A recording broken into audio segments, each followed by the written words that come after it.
Hi friends, அனைவருக்கும் கவிதாவோட வணக்கம். இன்னைக்கு செவ்வாய்க்கிழமை எங்க வீட்ல என்ன சமையல்னு பார்த்தரலாம் வாங்க. எல்லாம் சாப்பிட்டே முடிச்சுட்டு இருப்பாங்க வீடியோ வரும்போது.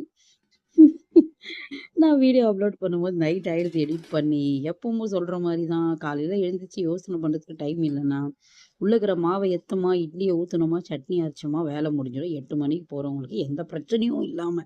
அதனால ஈஸியா இட்லி சுட்டுட்டு, சட்னிக்கும் ரெடி பண்ணி வச்சுட்டு இருந்தோம். புதினா கிள்ளி ஆக்சுவலா ரைஸ் பண்ணலான்னு புதினா கிள்ளினோம்.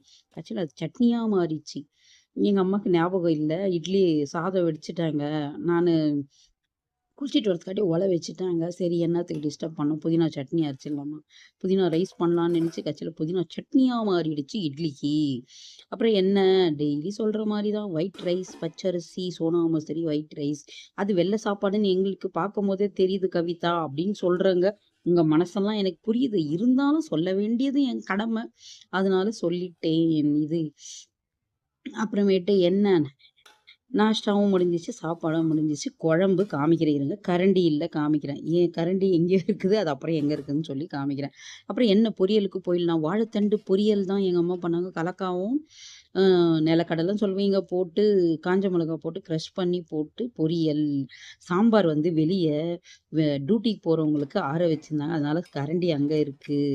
இன்னைக்கு சாம்பார் தான் வச்சாங்க அம்மா. 2 முள்ளங்கி, முருங்கா, கத்திரிக்காய் போட்ட சாம்பார். செவ்வாய்க்கிழமை எங்க வீட்ல இன்னைக்கு இதுதான் சமையல். நீங்கலாம் என்ன சாப்பிட்டேன்னு ஒருத்தரும் கமெண்ட் பண்ண போறதில்ல. சொல்ல வேண்டிய கடமை நான் சொல்லிர்றேன். ஒரு கமெண்ட் போடுங்க என்ன சாப்பிட்டேன் என்று. மீண்டும் அடுத்த லஞ்சில் சந்திப்போம். நன்றி, வணக்கம். பாய்.